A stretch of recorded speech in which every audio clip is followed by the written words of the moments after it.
Hey y'all, welcome to the Mr. Maple Show. Sean here, and today we are going to talk about getting your maples and gardens ready for the cold. Because it's cold, y'all, so come along and let's get those ready.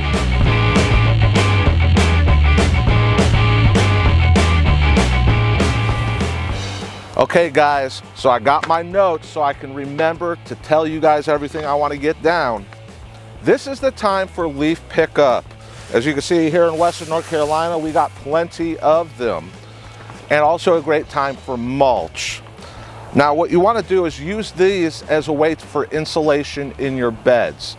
Now what you want to be aware of is you don't want to put too much down. You don't want to create an environment for insects and bugs, but you can use leaves inside your beds or use mulch if you want it to look nicer.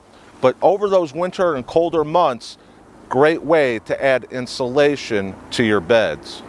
So remember, as things are going dormant, it's okay. They're not going to look as sightly as it normally would during your spring and summer months.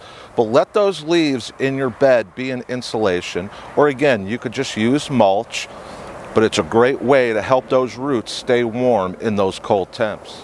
So when it comes to Japanese maples, you won't have to worry too much about frost this time of year. In fact, frost this time of year is exactly what Japanese maples need. Japanese maples are deciduous trees, meaning they go dormant. They're going to lose their leaves and go dormant for the winter. If you have trees in containers, you can help insulate them by putting them together or bundling them beside each other. Some people like to gather them and put them up against a house or a structure for the radiant heat. And there's nothing wrong with that. That could actually be really helpful. Another thing you can do is dig a hole in your bed or in your yard and put the tree still in the container into the ground. That will help insulate those roots for that cold weather. And don't forget to water. Even though the trees are in dormancy, they still need to be watered. Here in Zone 6B, we typically water twice a month, but remember not to water when you are expecting a freeze, and the best time to water is when you come out of that freeze and you know you're not going to freeze again. Be sure to remember to water your trees. Even though they're dormant, they still need to get watered.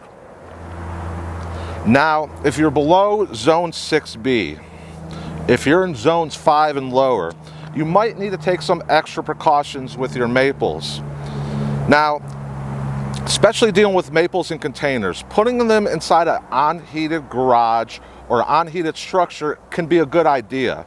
Now remember, these are not house plants, these are maples, and they need to have their time going into dormancy.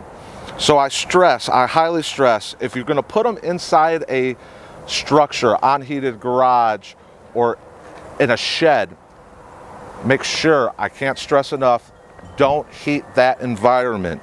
Heating them is going to dry them out, and you run the risk of setting them into a false spring too early, and you want to avoid that.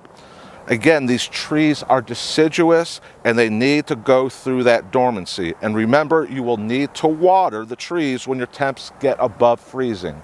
So as you can see, I've got some gathered up here all together to add heat and just to protect them. But like I say, most important, don't forget, they still need to be watered even though it's cold outside. This time of year and heading into winter, some people might be tempted to use this time to prune your Japanese maple. I encourage you to fight this temptation and wait until the beginning of spring.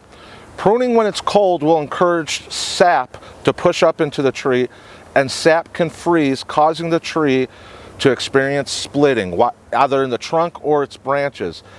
And the cut area will be slower to heal, opening the tree up to potential insect and disease, leading to future health issues. So remember, wait until spring, early spring, to start doing your pruning. This is not the time of year that you want to do it.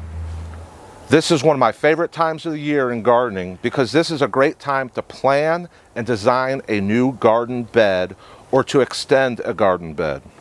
I like to clear out new areas and put mulch down and even do some hardscaping if the temps allow.